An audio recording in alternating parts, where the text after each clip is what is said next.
Picture this. You walk into a museum. Big rooms, white walls, quiet footsteps, maybe some music in the background. And then suddenly you're standing in front of them. Masks from Africa, textiles from India, sculptures from South America. Everything feels calm, elegant, almost peaceful. But there's this one question that usually goes unanswered.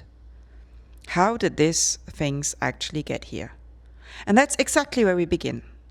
Welcome to Room for Colors. I'm Tina, art historian and creativity educator, and this is art history with plenty of color and zero dust. This is the first of 6 episodes on colonialism and art. And no, don't worry, this won't be a dry overview, no wagging fingers, no textbook vibes. We are going to look at how art became part of power, but also part of resistance, how cultures met each other, not always willingly, but almost never in just one direction.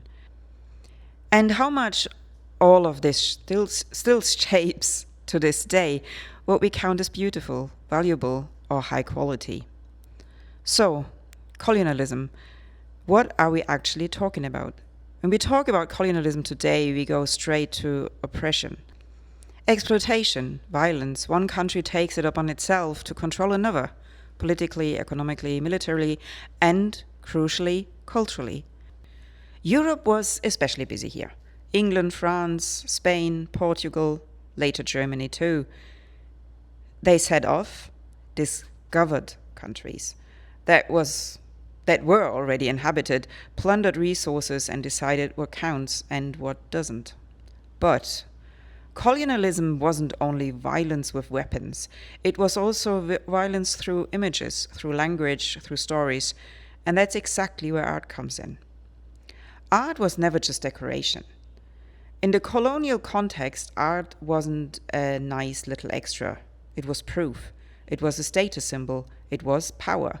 When European collectors in the 19th century brought back objects from Africa or Asia, it was rarely to say, wow, this is art, every bit as good as ours. More like, look what we found. Found, not took. That word matters, because so many of these objects were ripped out of their original context. A mask that was part of a ritual suddenly stood behind glass. A textile with spiritual meaning became just design. A sculpture that meant community became an exhibit. And with that, everything changed. Because meaning doesn't live in the object alone. It comes from the way we look at it, from the story we tell, or we don't tell. The European gaze and its consequences, what does that mean? For a long time, European art history behaved as if it were the center of everything, as if there were only this one path. Antiquity, Renaissance, modernity, everything else was exotic, foreign, interesting, but not equal.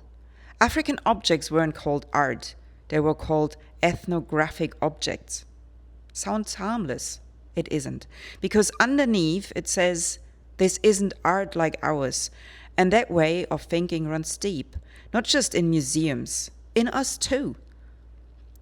But here's the important part. Colonialism wasn't one single block, not a system that worked the same everywhere, and definitely not a story where one side acts and the other side only suffers. Colonized societies weren't passive. They reacted, adapted, resisted, found new ways. In art too, especially in art. Because art as resistance? Art can oppress, yes, but it can also resist. In many colonial contexts, art forms emerged that kept traditions alive, hidden, encoded, transformed. Symbols were adapted, materials recombined, rituals shifted into other forms. Some artworks might look assimilated. They seemed to copy the foreign style, but inside they still carried local meaning. Other artists mixed styles on purpose, not because they were forced to, but because they wanted to say, this is who we are. That's called resilience, or more simply, survival through creativity. And this is where transculturality comes in, a term that'll stay with us through the whole series, transculture or transculturality. It doesn't mean everything blends together happily on equal terms. It means culture in motion. They inspire each other, sometimes willingly, sometimes under pressure. Colonialism was a radical accelerator for those processes. Unfair, violent, but real, and art emerged right on those in-between spaces, not pure, not original, but alive. Inspiration and invisibility. A lot of European modern artists leaned heavily on art from outside Europe. Picasso is the famous example. Without African masks, his faces would look different. But here's the problem. He got celebrated for it. The original culture didn't. The inspiration was taken on board, but the source vanished. And it's not a one-off. It runs through the whole of art history. Remember Van Gogh? Colonialism is still at work today. This isn't a closed chapter. Many of those objects still sit in European museums. The conversations about giving them back is ongoing, and it's complicated. Who does art belong to? Who gets to show it? And who gets to tell this story? There aren't theoretical questions. They are very current ones. And here comes a small shift in perspective. You might already be noticing this isn't about a simple good and evil. It's about power and a room to act, and about appropriation and reinvention, because art is never neutral. Next time you're in a museum, try something.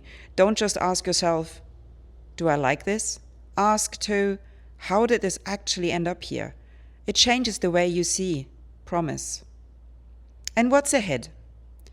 In the next episode, we'll dig into all of this: transculture, cultural appropriation, the Benin bronzes, paisley patterns, Eurocentrism.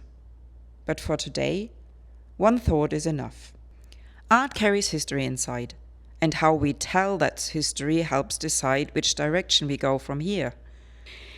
If you're up for it, next week we'll pick up right where we left off. And it gets even more dynamic, because it's no longer about taking, it's about what grows in between. And I'm looking forward to hear all your opinions and what you think about this. Take good care.